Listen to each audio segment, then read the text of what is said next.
근데 박근혜가 503호가 사실은 가능성은 좀 적기는 한데 법정에 나온다는 가정을 한번 세워보는 것도 굉장히 좀 의미가 있을 것 같아요. 그래서 제가 지른 질문이에요. 네, 무슨 말이냐면은 생중계가 되기 때문에 국민을 상대로 하고 싶은 말이 있을지도 모르겠다. 네.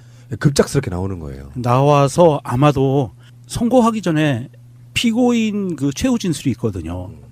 최후 진술에서 말도 안 되는 이상한 얘기들을 하면서 그 법정 안에 들어와 있는 밖에 있는 박사모들로 하여금 폭동을 일으키게 하려고 하는 목적도 있을 수 있어요. 지금 법원 앞에 그 집회 신고 인원이 6,500명이래요. 미치겠다. 그래서 지금 그 사법부 안에서 판결 자체를 진흙탕 싸움인 양 보이게 하려고 박근혜가 아마 죄송합니다. 503호가 뭐 죄송할 것까지야 뭐 있어 그게. 아니 그 실명 불러주면은 안 돼요. 피의자의 인권을 위해서 실명은 빼고 503호가 503호가 마지막 발악을 할 수 있습니다. 그래서 503호를 아직도 추종하고 있는 일부 추종 정치인들을 동원을 해서 지방선거도 얼마 안 남았기 때문에 정부에 대해서 뭔가 여론전을 시도하려고 하는 의도를 가질 수가 있어요. 그런 의미에서 나온다고 보면 이거는 굉장히 좀 심각한 상황이 벌어질 수도 있습니다. 아니 뭐 집회 인원 6,500명이요? 두당 2만 원씩만 해도 1억 3천이네요. 네, 실제로 6,500명은 안 나오고 한 600명 정도 나오면 많이 나오죠. 그 숫자를 많이 부른다고 해서 돈이 많이 들어가는 거나 그런 건 아니니까. 속을 뻔했네요. 마지막 발악 같은 그런 느낌으로 아주 폐악이 장난 아닌가 봐요. 막 관 갖다 놓고 관뚜껑에다가 누구 이름 써놓고 막 이런 짓들을 하는데 경찰 쪽에서 잔뜩 긴장하고 있는 부분이 있거든요. 그러니까 1심 선고 결과가 나오면 사실상 난동 수준의 어떤 설환이 좀 벌어질 거라는 생각이 들고 이제 그렇긴 한데 문제는 이제 재판에는 나올 수도 있고 안 나올 수도 있지만 안 나올 가능성이 더 높다고 하는 건데 우리들 입장에서야 박근혜가 마치 무슨 탄압받는 피해자처럼 해서 생중계를 이용해서 뭔가 자기 억울함을 알리려고 할지도 모르겠지만 그것을 국민이 받아줄 만한 정서가 돼 있겠냐. 저것도 아직도 반성 안 했구나라고 하는 민심 악화의 우려도 있거든요. 그런 부분이 있어서 박근혜가 일단은 안 나온다고 보고 지금까지 안 나오는데 맨몸으로 지금까지 변호사까지 선임 안 해가지고 국선 변호인으로 재판받고 있는데 아직도 우리의 마음속에는 선한 마음속에는 503호를 사람으로 생각합니다. 그 박정희 씨의 딸 박모 씨, 박정희 씨의 딸 모근혜 씨, 모근혜 씨, 그냥 뭐 P 씨예요, P 씨.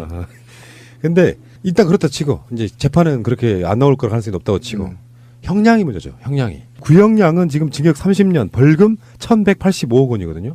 어떻게 될까요? 우리 민정수석이 한번 예상 한번 해보십시오. 1심 선고 25년 예상하고요. 참고로 최순실은 1심에서 20년 받았습니다. 예, 최순실은 20년 받았는데 재판부 입장에서는 공직자라는 부분이 있기 때문에 가중해야 된다. 공범이긴 하지만 그리고 주도적인 주범으로서의 입장이 있었다 해서 법정 최고형인 무기징역이나 사형을 내릴 수도 있지만 지금부터는 이제 속마음입니다. 판사들의 속마음은 이재용과 관련된 혐의들은 무죄를 내려줘야 되니까 25년까지만 내려줘야 되겠어라고 생각을 할 거예요. 어떤 전문가들이 이제 25년 보는데 네. 저는 무기도 나올 수 있다. 왜 그러냐면 세월호도 지금 밝혀지고 있는 상태이기 때문에 그 다음에 걸석 재판이 너무 많았고 불성실했잖아요. 또 재판부가 이 괘씸죄라는 게 있거든요. 그래서 좀 무기징역도 나올 수 있다 1심에서는. 예.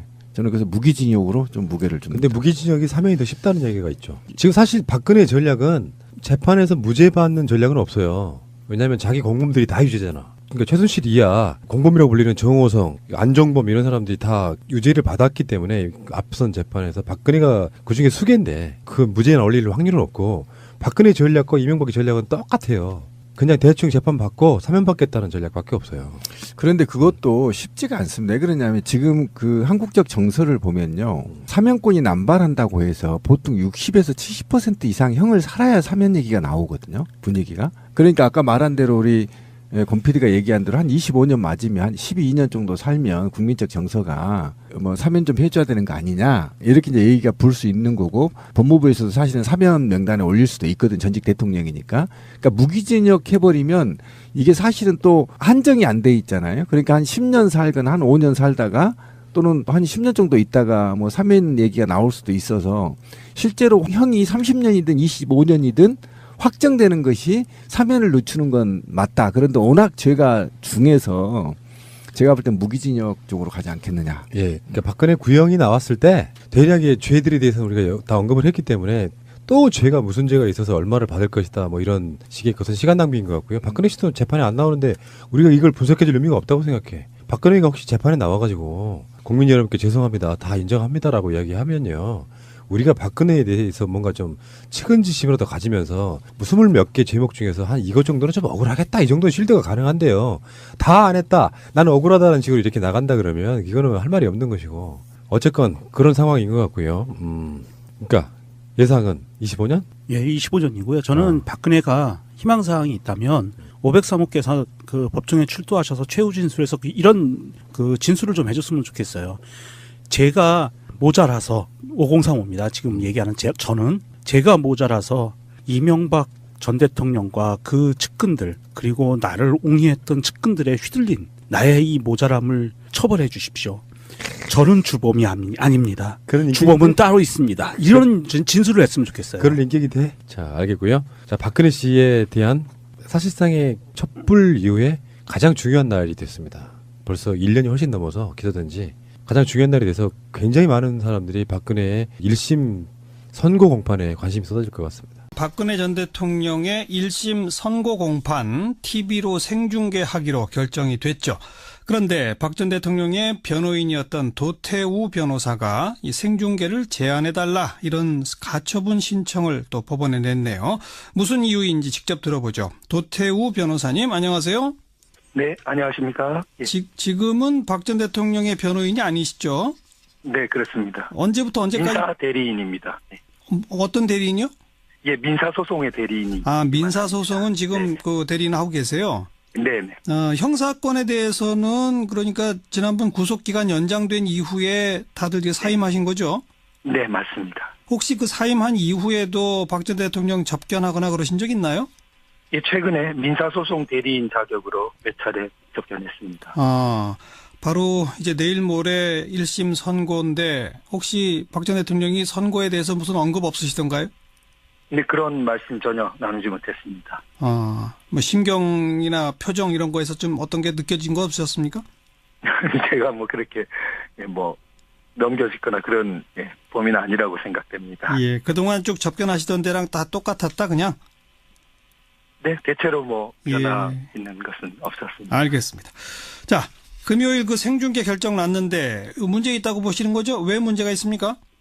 네, 제가 가처분을 낸 부분은 전부 제한해 달라는 게 아니라 네. 일부분을 제한해 달라는 것입니다. 예. 그 일부분은 주로 사실관계에 대한 부분입니다. 예. 그래서 형량을 선고하거나 그 관련 법령 적용을 설명하는 부분까지는 국민의 알 권리라든지 공공의 이익을 피고인의 인격권 등과 형량해서 예. 적절히 보도할 수 있기도 한 문제라고 생각되지만요. 예. 그 판결 이유를 설명하면서 사실관계를 굉장히 상세하게 말하게 되는 부분은 네.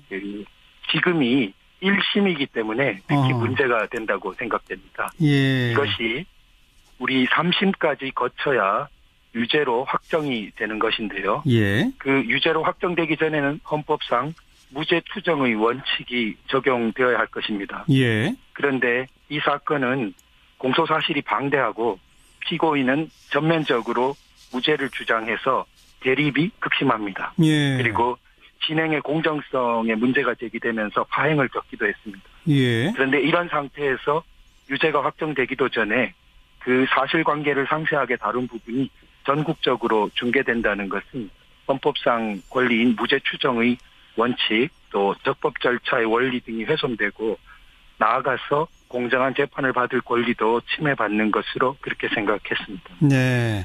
사실관계라고 하는 얘기는 그러니까 검찰 측에서는 박 전 대통령이 이러이러한 범죄를 저질렀다라고 공소한 것이고 네. 거기에 대해서 재판부가 판사가 검사가 제기한 여러 가지 범죄 혐의들에 대해서 무엇은 사실로 나는 봤다. 무엇은 아니다. 이런 얘기를 하게 되는 거죠.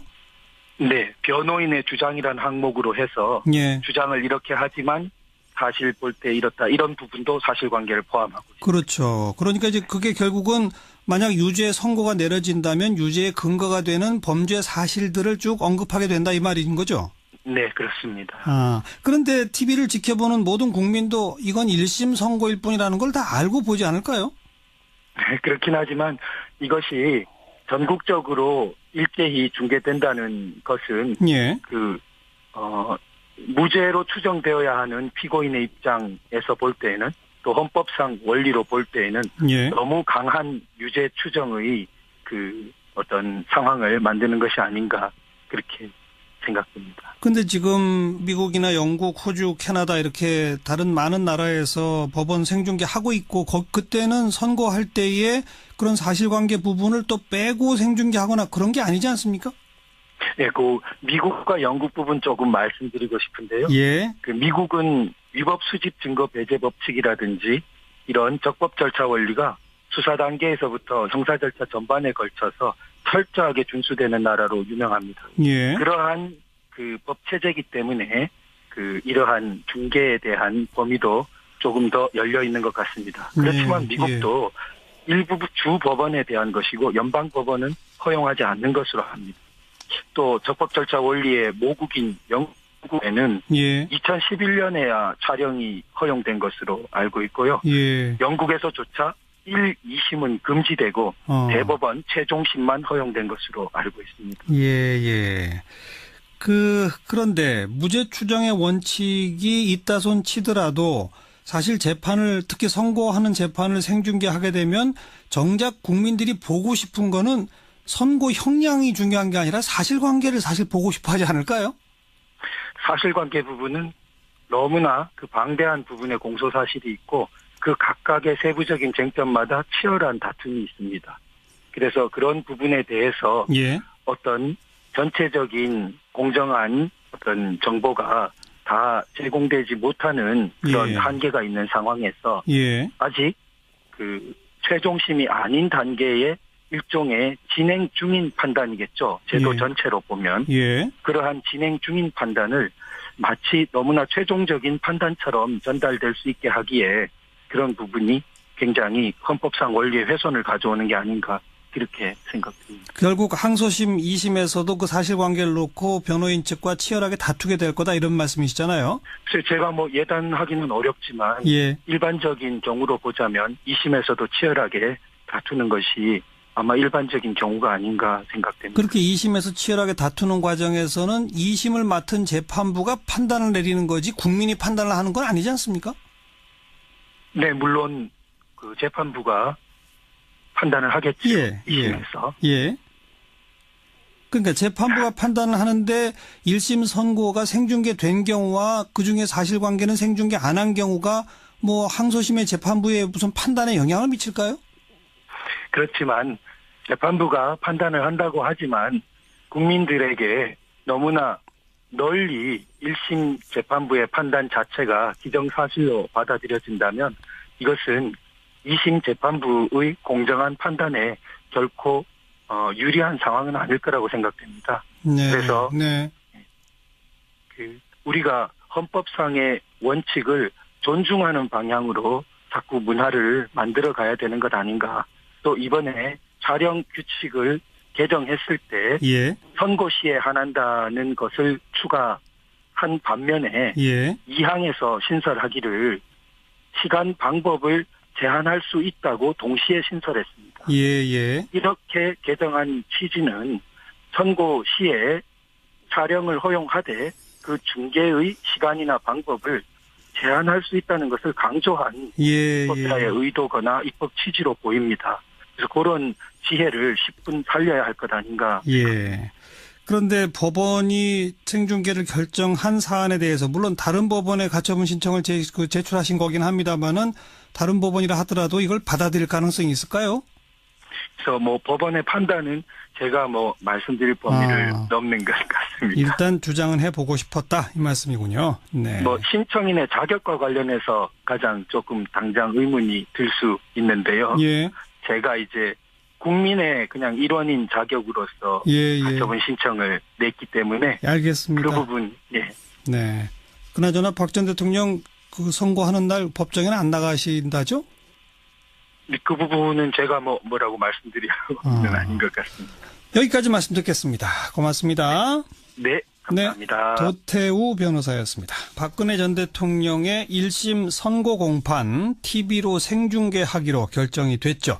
그런데 박 전 대통령의 변호인이었던 도태우 변호사가 이 생중계를 제한해달라 이런 가처분 신청을 또 법원에 냈네요.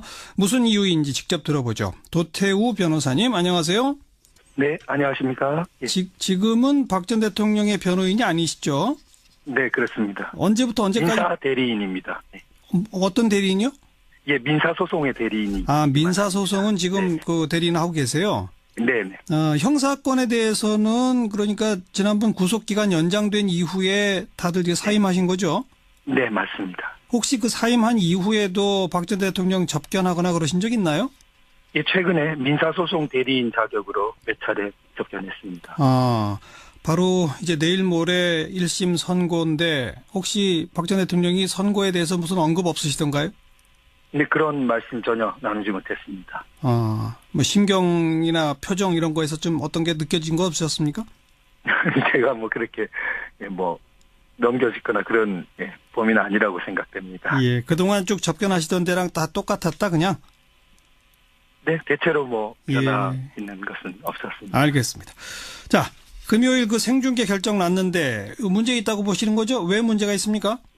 네, 제가 가처분을 낸 부분은 전부 제한해 달라는 게 아니라 네. 일부분을 제한해 달라는 것입니다. 예. 그 일부분은 주로 사실관계에 대한 부분입니다. 예. 그래서 형량을 선고하거나 그 관련 법령 적용을 설명하는 부분까지는 국민의 알 권리라든지 공공의 이익을 피고인의 인격권 등과 형량해서 예. 적절히 보도할 수 있기도 한 문제라고 생각되지만요. 예. 그 판결 이유를 설명하면서 사실관계를 굉장히 상세하게 말하게 되는 부분은 네. 지금이 1심이기 때문에 특히 문제가 된다고 생각됩니다. 예. 이것이 우리 3심까지 거쳐야 유죄로 확정이 되는 것인데요. 예. 그 유죄로 확정되기 전에는 헌법상 무죄 추정의 원칙이 적용되어야 할 것입니다. 예. 그런데 이 사건은 공소사실이 방대하고 피고인은 전면적으로 무죄를 주장해서 대립이 극심합니다. 예. 그리고 진행의 공정성에 문제가 제기되면서 파행을 겪기도 했습니다. 예. 그런데 이런 상태에서 유죄가 확정되기도 전에 그 사실관계를 상세하게 다룬 부분이 전국적으로 중계된다는 것은 헌법상 권리인 무죄 추정의 원칙 또 적법 절차의 원리 등이 훼손되고 나아가서 공정한 재판을 받을 권리도 침해받는 것으로 그렇게 생각했습니다. 네. 사실관계라고 하는 얘기는 그러니까 검찰 측에서는 박 전 대통령이 이러이러한 범죄를 저질렀다라고 공소한 것이고 네. 거기에 대해서 재판부가 판사가 검사가 제기한 여러 가지 범죄 혐의들에 대해서 무엇은 사실로 나는 봤다. 무엇은 아니다. 이런 얘기를 하게 되는 거죠. 네. 변호인의 주장이란 항목으로 해서 예. 주장을 이렇게 하지만 사실 볼 때 이렇다. 이런 부분도 사실관계를 포함하고 있습니다. 그렇죠. 그러니까 이제 그게 결국은 만약 유죄 선고가 내려진다면 유죄의 근거가 되는 범죄 사실들을 쭉 언급하게 된다 이 말인 거죠. 네, 그렇습니다. 그런데 TV를 지켜보는 모든 국민도 이건 1심 선고일 뿐이라는 걸 다 알고 보지 않을까요? 네, 그렇긴 하지만 이것이 전국적으로 일제히 중계된다는 것은 예. 무죄로 추정되어야 하는 피고인의 입장에서 볼 때에는 또 헌법상 원리로 볼 때에는 예. 너무 강한 유죄 추정의 어떤 상황을 만드는 것이 아닌가 그렇게 생각됩니다. 근데 지금 미국이나 영국, 호주, 캐나다 이렇게 다른 많은 나라에서 법원 생중계 하고 있고 그때는 선고할 때에 그런 사실관계 부분을 또 빼고 생중계하거나 그런 게 아니지 않습니까? 네, 미국과 영국 부분 조금 말씀드리고 싶은데요. 예. 미국은 위법 수집 증거 배제 법칙이라든지 이런 적법 절차 원리가 수사 단계에서부터 형사 절차 전반에 걸쳐서 철저하게 준수되는 나라로 유명합니다. 예. 그러한 법 체제이기 때문에 이러한 중개에 대한 범위도 조금 더 열려 있는 것 같습니다. 그렇지만 미국도 일부 주 법원에 대한 것이고 연방 법원은 허용하지 않는 것으로 합니다. 또 적법 절차 원리의 모국인 영국 한국에는 예. 2011년에야 촬영이 허용된 것으로 알고 있고요. 예. 영국에서조차 1, 2심은 금지되고 대법원 최종심만 허용된 것으로 알고 있습니다. 예, 예. 그런데 무죄 추정의 원칙이 있다 손 치더라도 사실 재판을, 특히 선고하는 재판을 생중계하게 되면 정작 국민들이 보고 싶은 거는 선고 형량이 중요한 게 아니라 사실관계를 사실 보고 싶어 하지 않을까요? 사실관계 부분은 너무나 그 방대한 부분의 공소사실이 있고 그 각각의 세부적인 쟁점마다 치열한 다툼이 있습니다. 그래서 그런 부분에 대해서 예. 어떤 전체적인 공정한 어떤 정보가 다 제공되지 못하는 그런 예. 한계가 있는 상황에서 예. 아직 그 최종심이 아닌 단계의 일종의 진행 중인 판단이겠죠. 제도 예. 전체로 보면. 예. 그러한 진행 중인 판단을 마치 너무나 최종적인 판단처럼 전달될 수 있게 하기에 그런 부분이 굉장히 헌법상 원리의 훼손을 가져오는 게 아닌가 이렇게 생각됩니다. 결국 항소심 2심에서도 그 사실관계를 놓고 변호인 측과 치열하게 다투게 될 거다 이런 말씀이시잖아요. 그래서 제가 뭐 예단하기는 어렵지만 예. 일반적인 경우로 보자면 2심에서도 치열하게 다투는 것이 아마 일반적인 경우가 아닌가 생각됩니다. 그렇게 2심에서 치열하게 다투는 과정에서는 2심을 맡은 재판부가 판단을 내리는 거지 국민이 판단을 하는 건 아니지 않습니까? 네, 물론 그 재판부가 판단을 하겠죠. 예, 2심에서. 예. 그러니까 재판부가 판단을 하는데 1심 선고가 생중계된 경우와 그중에 사실관계는 생중계 안 한 경우가 뭐 항소심의 재판부의 무슨 판단에 영향을 미칠까요? 그렇지만 재판부가 판단을 한다고 하지만 국민들에게 너무나 널리 1심 재판부의 판단 자체가 기정사실로 받아들여진다면 이것은 2심 재판부의 공정한 판단에 결코 유리한 상황은 아닐 거라고 생각됩니다. 네. 그래서 네. 우리가 헌법상의 원칙을 존중하는 방향으로 자꾸 문화를 만들어 가야 되는 것 아닌가.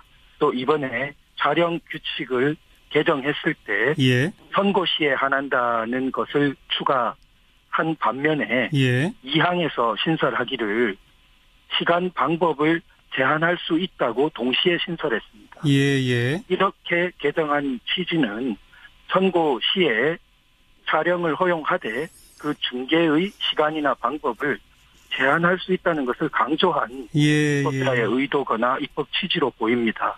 그래서 그런 지혜를 10분 살려야 할 것 아닌가. 예.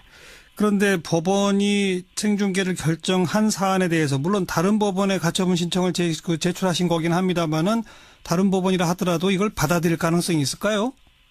그래서 뭐 법원의 판단은 제가 뭐 말씀드릴 범위를 넘는 것 같습니다. 일단 주장은 해보고 싶었다 이 말씀이군요. 네. 뭐 신청인의 자격과 관련해서 가장 조금 당장 의문이 들 수 있는데요. 예. 제가 이제 국민의 그냥 일원인 자격으로서 예, 예. 가처분 신청을 냈기 때문에 알겠습니다. 그 부분 예. 네. 그나저나 박 전 대통령 그 선고하는 날 법정에는 안 나가신다죠? 그 부분은 제가 뭐라고 말씀드리는 아닌 것 같습니다. 여기까지 말씀 듣겠습니다. 고맙습니다. 네, 감사합니다. 도태우 변호사였습니다. 이 생중계를 제한해달라 이런 가처분 신청을 또 법원에 냈네요. 무슨 이유인지 직접 들어보죠. 도태우 변호사님 안녕하세요. 네, 안녕하십니까. 예. 지금은 박 전 대통령의 변호인이 아니시죠? 네, 그렇습니다. 언제부터 언제까지? 민사 대리인입니다. 네. 어떤 대리인이요? 예, 민사소송의 대리인이. 아, 민사소송은 지금 네. 그 대리인 하고 계세요? 네네. 형사건에 대해서는 그러니까 지난번 구속기간 연장된 이후에 다들 이제 사임하신 거죠?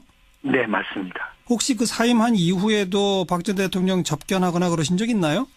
예, 최근에 민사소송 대리인 자격으로 몇 차례 접견했습니다. 아, 바로 이제 내일 모레 1심 선고인데 혹시 박 전 대통령이 선고에 대해서 무슨 언급 없으시던가요? 네, 그런 말씀 전혀 나누지 못했습니다. 뭐 심경이나 표정 이런 거에서 좀 어떤 게 느껴진 거 없으셨습니까? 제가 뭐 그렇게 뭐 넘겨짓거나 그런 범위는 아니라고 생각됩니다. 예, 그동안 쭉 접견하시던 데랑 다 똑같았다 그냥? 네, 대체로 뭐 변화 예. 있는 것은 없었습니다. 알겠습니다. 자, 금요일 그 생중계 결정 났는데 문제 있다고 보시는 거죠? 왜 문제가 있습니까? 네, 제가 가처분을 낸 부분은 전부 제한해 달라는 게 아니라 네. 일부분을 제한해 달라는 것입니다. 예. 그 일부분은 주로 사실관계에 대한 부분입니다. 예. 그래서 형량을 선고하거나 그 관련 법령 적용을 설명하는 부분까지는 국민의 알 권리라든지 공공의 이익을 피고인의 인격권 등과 형량해서 예. 적절히 보도할 수 있기도 한 문제라고 생각되지만요. 예, 예. 그 판결 이유를 설명하면서 사실관계를 굉장히 상세하게 말하게 되는 부분은 네. 지금이 1심이기 때문에 특히 문제가 된다고 생각됩니다. 예. 이것이 우리 3심까지 거쳐야 유죄로 확정이 되는 것인데요. 예. 그 유죄로 확정되기 전에는 헌법상 무죄 추정의 원칙이 적용되어야 할 것입니다. 예. 그런데 이 사건은 공소 사실이 방대하고 피고인은 전면적으로 무죄를 주장해서 대립이 극심합니다. 예. 그리고 진행의 공정성에 문제가 제기되면서 파행을 겪기도 했습니다. 예. 그런데 이런 상태에서 유죄가 확정되기도 전에 그 사실관계를 상세하게 다룬 부분이 전국적으로 중계된다는 것은 헌법상 권리인 무죄 추정의 원칙 또 적법 절차의 원리 등이 훼손되고 나아가서 공정한 재판을 받을 권리도 침해받는 것으로 그렇게 생각했습니다. 네. 사실관계라고 하는 얘기는 그러니까 검찰 측에서는 박 전 대통령이 이러이러한 범죄를 저질렀다라고 공소한 것이고 네. 거기에 대해서 재판부가 판사가 검사가 제기한 여러 가지 범죄의 혐의들에 대해서 무엇은 사실로 나는 봤다. 무엇은 아니다. 이런 얘기를 하게 되는 거죠. 네. 변호인의 주장이라는 항목으로 해서 예. 주장을 이렇게 하지만 사실 볼 때 이렇다. 이런 부분도 사실관계를 포함하고 있습니다. 그렇죠. 그러니까 이제 그게 결국은 만약 유죄 선고가 내려진다면 유죄의 근거가 되는 범죄 사실들을 쭉 언급하게 된다 이 말인 거죠. 네, 그렇습니다. 그런데 TV를 지켜보는 모든 국민도 이건 1심 선고일 뿐이라는 걸 다 알고 보지 않을까요? 네, 그렇긴 하지만 이것이 전국적으로 일제히 중계된다는 것은 예. 무죄로 추정되어야 하는 예. 그런데 무죄 추정의 원칙이 있다손 치더라도 사실 재판을 특히 선고하는 재판을 생중계하게 되면 정작 국민들이 보고 싶은 거는 선고 형량이 중요한 게 아니라 사실관계를 사실 보고 싶어 하지 않을까요? 사실관계 부분은 너무나 그 방대한 부분의 공소사실이 있고 그 각각의 세부적인 쟁점마다 치열한 다툼이 있습니다. 그래서 그런 부분에 대해서 예. 어떤 전체적인 공정한 어떤 정보가 다 제공되지 못하는 그런 예. 한계가 있는 상황에서 예. 아직 최종심이 아닌 단계의 일종의 진행 중인 판단이겠죠. 제도 예. 전체로 보면. 예. 그러한 진행 중인 판단을 마치 너무나 최종적인 판단처럼 전달될 수 있게 하기에 그런 부분이 굉장히 헌법상 원리의 훼손을 가져오는 게 아닌가 그렇게 생각됩니다. 결국 항소심 2심에서도 그 사실관계를 놓고 변호인 측과 치열하게 다투게 될 거다 이런 말씀이시잖아요. 그래서 제가 예단하기는 어렵지만 예. 일반적인 경우로 보자면 2심에서도 치열하게 다투는 것이 아마 일반적인 경우가 아닌가 생각됩니다. 그렇게 2심에서 치열하게 다투는 과정에서는 2심을 맡은 재판부가 판단을 내리는 거지 국민이 판단을 하는 건 아니지 않습니까? 네, 물론 그 재판부가 판단을 하겠죠. 예. 2심에서. 예.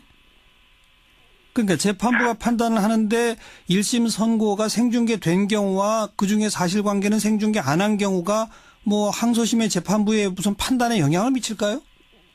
그렇지만 재판부가 판단을 한다고 하지만 국민들에게 너무나 널리 1심 재판부의 판단 자체가 기정사실로 받아들여진다면 이것은 2심 재판부의 공정한 판단에 결코 유리한 상황은 아닐 거라고 생각됩니다. 네. 그래서 네. 우리가 헌법상의 원칙을 존중하는 방향으로 자꾸 문화를 만들어 가야 되는 것 아닌가. 또 이번에 촬영 규칙을 개정했을 때 예. 선고 시에 한한다는 것을 추가한 반면에 예. 2항에서 신설하기를 시간 방법을 제한할 수 있다고 동시에 신설했습니다. 예, 예. 이렇게 개정한 취지는 선고 시에 촬영을 허용하되 그 중계의 시간이나 방법을 제한할 수 있다는 것을 강조한 예, 법자의 예. 의도거나 입법 취지로 보입니다. 그래서 그런 지혜를 10분 살려야 할 것 아닌가. 예. 그런데 법원이 생중계를 결정한 사안에 대해서 물론 다른 법원에 가처분 신청을 제출하신 거긴 합니다만은 다른 법원이라 하더라도 이걸 받아들일 가능성이 있을까요? 그래서 뭐 법원의 판단은 제가 뭐 말씀드릴 범위를 넘는 것 같습니다. 일단 주장은 해보고 싶었다 이 말씀이군요. 네. 뭐 신청인의 자격과 관련해서 가장 조금 당장 의문이 들 수 있는데요. 예. 제가 이제 국민의 그냥 일원인 자격으로서 예, 예. 가처분 신청을 냈기 때문에 알겠습니다. 그 부분, 예. 네. 그나저나 박 전 대통령 그 선고하는 날 법정에는 안 나가신다죠? 그 부분은 제가 뭐라고 말씀드리는 아닌 것 같습니다. 여기까지 말씀 듣겠습니다. 고맙습니다. 네, 감사합니다. 도태우 변호사였습니다. 박근혜 전 대통령의 1심 선고 공판 TV로 생중계하기로 결정이 됐죠. 그런데 박 전 대통령의 변호인이었던 도태우 변호사가 알겠습니다. 자, 금요일 그 생중계 결정 났는데 문제 있다고 보시는 거죠? 왜 문제가 있습니까? 네, 제가 가처분을 낸 부분은 전부 제한해 달라는 게 아니라 네. 일부분을 제한해 달라는 것입니다. 예. 그 일부분은 주로 사실관계에 대한 부분입니다. 예. 그래서 형량을 선고하거나 그 관련 법령 적용을 설명하는 부분까지는 국민의 알 권리라든지 공공의 이익을 피고인의 인격권 등과 형량해서 예. 적절히 보도할 수 있기도 한 문제라고 생각되지만요. 예, 예. 그 판결 이유를 설명하면서 사실관계를 굉장히 상세하게 말하게 되는 부분은 네. 지금이 1심이기 때문에 특히 문제가 된다고 생각됩니다. 예. 이것이 우리 3심까지 거쳐야 유죄로 확정이 되는 것인데요. 예. 그 유죄로 확정되기 전에는 헌법상 무죄 추정의 원칙이 적용되어야 할 것입니다. 예. 그런데 이 사건은 공소사실이 방대하고 피고인은 전면적으로 무죄를 주장해서 대립이 극심합니다. 예. 그리고 진행의 공정성에 문제가 제기되면서 파행을 겪기도 했습니다. 예. 그런데 이런 상태에서 유죄가 확정되기도 전에 그 사실관계를 상세하게 다룬 부분이 전국적으로 중계된다는 것은 헌법상 권리인 무죄 추정의 원칙 또 적법 절차의 원리 등이 훼손되고 나아가서 공정한 재판을 받을 권리도 침해받는 것으로 그렇게 생각했습니다. 네. 사실관계라고 하는 얘기는 그러니까 검찰 측에서는 박 전 대통령이 이러이러한 범죄를 저질렀다라고 공소한 것이고 네. 거기에 대해서 재판부가 판사가 검사가 제기한 여러 가지 범죄 혐의들에 대해서 무엇은 사실로 나는 봤다. 무엇은 아니다. 이런 얘기를 하게 되는 거죠. 네. 변호인의 주장이란 항목으로 해서 예. 주장을 이렇게 하지만 사실 볼 때 이렇다. 이런 부분도 사실관계를 포함하고 있습니다. 그렇죠. 그러니까 이제 그게 결국은 만약 유죄 선고가 내려진다면 유죄의 근거가 되는 범죄 사실들을 쭉 언급하게 된다 이 말인 거죠. 네, 그렇습니다. 그런데 TV를 지켜보는 모든 국민도 이건 1심 선고일 뿐이라는 걸 다 알고 보지 않을까요? 네, 그렇긴 하지만 이것이 전국적으로 일제히 중계된다는 것은 예. 무죄로 추정되어야 하는 피고인의 입장에서 볼 때에는 또 헌법상 원리로 볼 때에는 예. 너무 강한 유죄 추정의 어떤 상황을 만드는 것이 아닌가 그렇게 생각됩니다. 근데 지금 미국이나 영국, 호주, 캐나다 이렇게 다른 많은 나라에서 법원 생중계 하고 있고 그때는 선고할 때에 그런 사실관계 부분을 또 빼고 생중계하거나 그런 게 아니지 않습니까? 네, 미국과 영국 부분 조금 말씀드리고 싶은데요. 예. 미국은 위법 수집 증거 배제 법칙이라든지 이런 적법 절차 원리가 수사 단계에서부터 형사 절차 전반에 걸쳐서 철저하게 준수되는 나라로 유명합니다. 예. 그러한 법 체제이기 때문에 이러한 중개에 대한 범위도 조금 더 열려 있는 것 같습니다. 그렇지만 미국도 일부 주 법원에 대한 것이고 연방 법원은 허용하지 않는 것으로 합니다. 또 적법 절차 원리의 모국인 영국 한국에는 예. 2011년에야 촬영이 허용된 것으로 알고 있고요. 예. 영국에서조차 1, 2심은 금지되고 대법원 최종심만 허용된 것으로 알고 있습니다. 근데 박근혜가 503호가 사실은 가능성은 좀 적기는 한데 법정에 나온다는 가정을 한번 세워보는 것도 굉장히 좀 의미가 있을 것 같아요. 그래서 제가 지른 질문이에요. 네, 그래서 무슨 말이냐면은 생중계가 되기 때문에 국민을 상대로 하고 싶은 말이 있을지도 모르겠다. 네. 급작스럽게 나오는 거예요. 나와서 아마도 선고하기 전에 피고인 그 최후 진술이 있거든요. 최후 진술에서 말도 안 되는 이상한 얘기들을 하면서 그 법정 안에 들어와 있는 밖에 있는 박사모들로 하여금 폭동을 일으키게 하려고 하는 목적도 있을 수 있어요. 지금 법원 앞에 그 집회 신고 인원이 6,500명이래요. 미치겠다. 그래서 지금 그 사법부 안에서 판결 자체를 진흙탕 싸움인 양 보이게 하려고 박근혜가 아마 죄송합니다. 503호가 뭐 죄송할 것까지야 뭐 있어 그게. 아니 그 실명 불러주면은 안 돼요. 피의자의 인권을 위해서 실명은 빼고 503호가 503호가 마지막 발악을 할 수 있습니다. 그래서 503호를 아직도 추종하고 있는 일부 추종 정치인들을 동원을 해서 지방선거도 얼마 안 남았기 때문에 정부에 대해서 뭔가 여론전을 시도하려고 하는 의도를 가질 수가 있어요. 그런 의미에서 나온다고 보면 이거는 굉장히 좀 심각한 상황이 벌어질 수도 있습니다. 아니 뭐 집회 인원 6,500명이요? 두당 2만 원씩만 해도 1억 3천이네요. 근데 실제로 6,500명은 안 나오고 한 600명 정도 나오면 많이 나오죠. 그 숫자를 많이 부른다고 해서 돈이 많이 들어가는 거나 그런 건 아니니까. 속을 뻔했네요.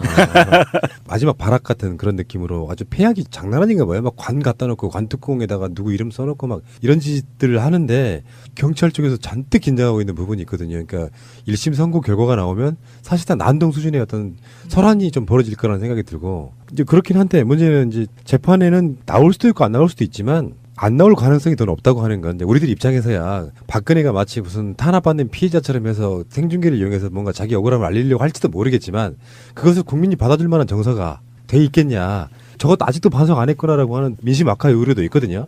그런 부분이 있어서 박근혜가 일단은 안 나온다고 보고 지금까지 안 나오는데 맨몸으로 지금까지 변호사까지 선임 안 해가지고 국선 변호인으로 재판받고 있는데 아직도 우리의 마음속에는 선한 마음속에는 503호를 사람으로 생각합니다. 그 박정희 씨의 딸 박모 씨, 박정희 씨의 딸 박모 모근혜 씨. 모근혜 씨. 그냥 뭐 PC예요, PC. 근데 일단 그렇다 치고 이제 재판은 그렇게 안 나올 걸 가능성이 높다고 치고 형량이 문제죠. 형량이. 구형량은 지금 징역 30년, 벌금 1,185억 원이거든요. 어떻게 될까요? 우리 민정수석이 한번 예상 한번 해보십시오. 1심 선고 25년 예상하고요. 참고로 최순실은 1심에서 20년 받았습니다. 예.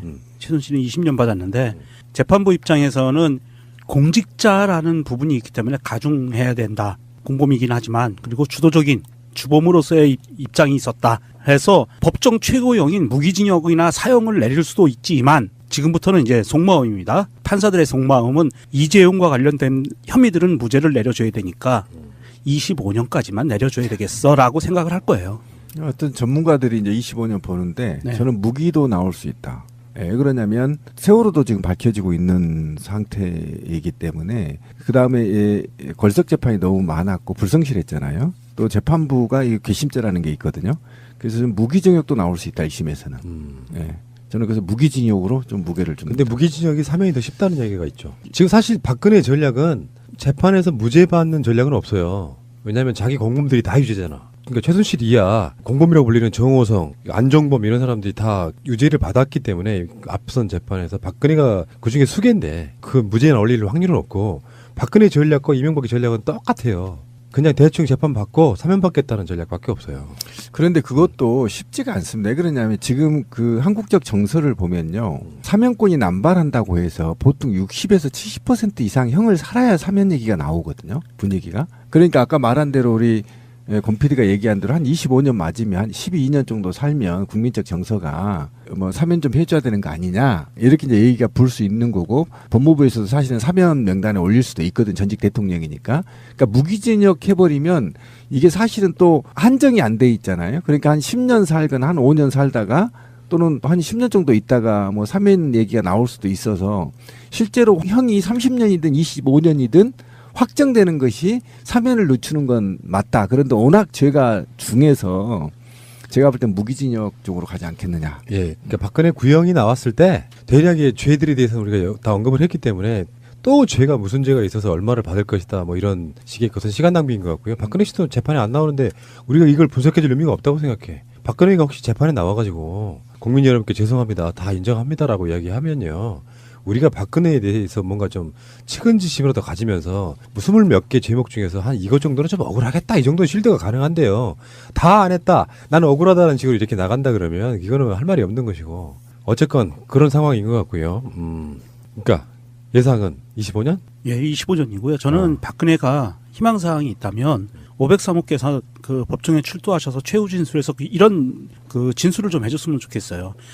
제가 모자라서 5035입니다. 지금 얘기하는 저는 제가 모자라서 이명박 전 대통령과 그 측근들 그리고 나를 옹이했던 측근들에 휘둘린 나의 이 모자람을 처벌해 주십시오. 저는 주범이 아닙니다. 그런 주범은 따로 있습니다. 이런 진술을 했으면 좋겠어요. 그럴 인격이 돼? 자, 알겠고요. 자, 박근혜 씨에 대한 사실상의 촛불 이후에 가장 중요한 날이 됐습니다. 벌써 1년이 훨씬 넘어서 기소된 지 가장 중요한 날이 돼서 굉장히 많은 사람들이 박근혜의 1심 선고 공판에 관심이 쏟아질 것 같습니다. 박근혜 전 대통령의 1심 선고 공판 TV로 생중계하기로 결정이 됐죠. 그런데 박 전 대통령의 변호인이었던 도태우 변호사가 이 생중계를 제한해달라 이런 가처분 신청을 또 법원에 냈네요. 무슨 이유인지 직접 들어보죠. 도태우 변호사님 안녕하세요. 네, 안녕하십니까? 예. 지금은 박 전 대통령의 변호인이 아니시죠? 네, 그렇습니다. 언제부터 언제까지? 민사 대리인입니다. 네. 어떤 대리인이요? 예, 민사소송의 대리인이. 아, 민사소송은 지금 네. 그 대리인 하고 계세요? 네네. 형사건에 대해서는 그러니까 지난번 구속기간 연장된 이후에 다들 이제 사임하신 거죠? 네, 맞습니다. 혹시 그 사임한 이후에도 박 전 대통령 접견하거나 그러신 적 있나요? 예, 최근에 민사소송 대리인 자격으로 몇 차례 접견했습니다. 아, 바로 이제 내일 모레 1심 선고인데 혹시 박 전 대통령이 선고에 대해서 무슨 언급 없으시던가요? 네, 그런 말씀 전혀 나누지 못했습니다. 아, 뭐 심경이나 표정 이런 거에서 좀 어떤 게 느껴진 거 없으셨습니까? 제가 뭐 그렇게 뭐 넘겨짓거나 그런 범위는 아니라고 생각됩니다. 예, 그동안 쭉 접견하시던 데랑 다 똑같았다 그냥? 네, 대체로 뭐 변화 예. 있는 것은 없었습니다.